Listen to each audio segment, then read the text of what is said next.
Hello, ladies and gents, boys and girls, people of all ages, sexualities, and identities, and welcome back to another Doctor Who review. And we're back with Journey into the Centre of the Tardis. We follow three scrap salvagers as they come across a TARDIS in outer space. They decide to shoot it and grapple onto the ship, in hopes of salvaging the box and seeing what's inside.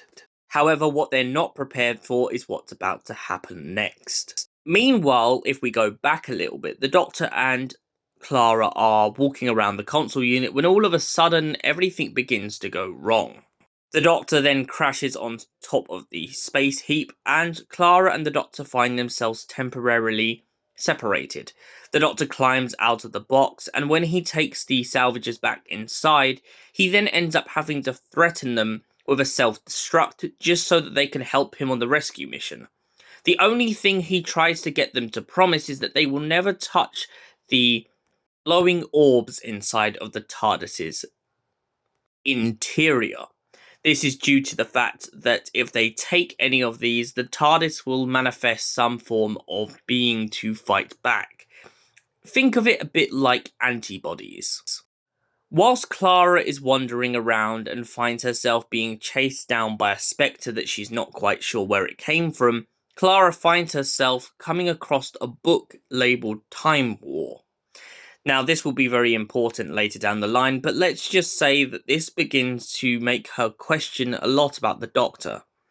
As she begins to gloss through the pages of the Time War, she soon learns the Doctor's real name. This irritates her, especially down to the fact that the Doctor lies to everyone and says that he doesn't have a name.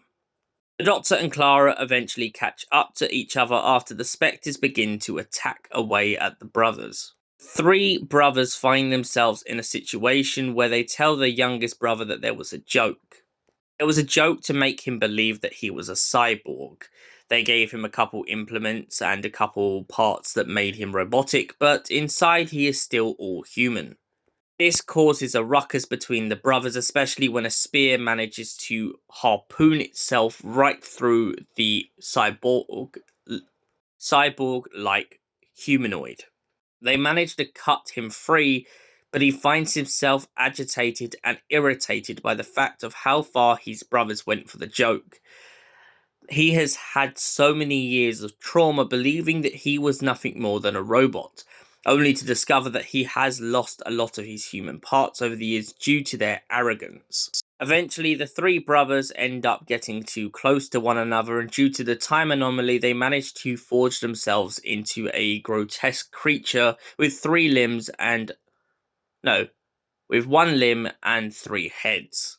The Doctor also points out that the TARDIS runs on a giant dying star. That's how it manages to hop between dimensions. The dying star isn't hot enough, so of course the engines are going wild.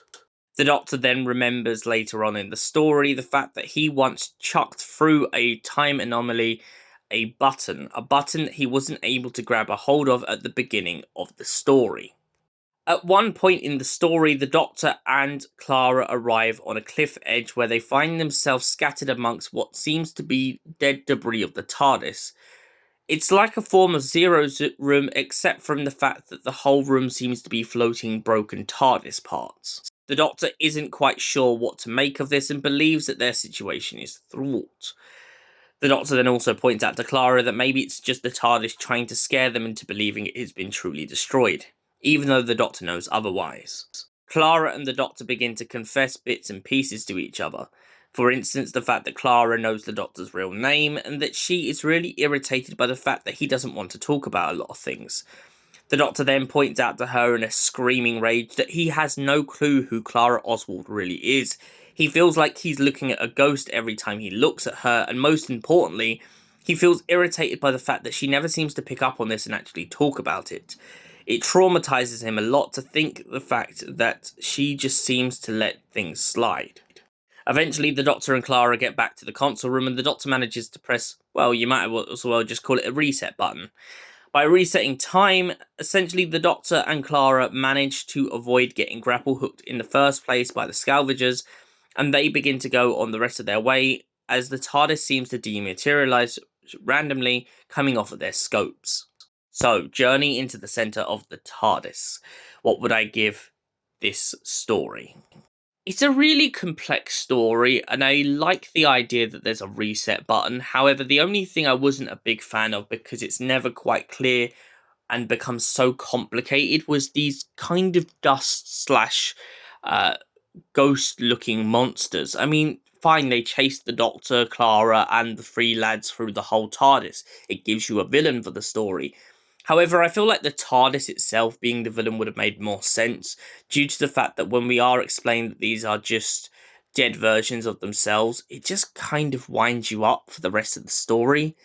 And for that reason, I'm going to give this a 7 out of 10. Thank you for watching, and we'll see you in the next Doctor Who review. Until then, stay beautiful, you beautiful people.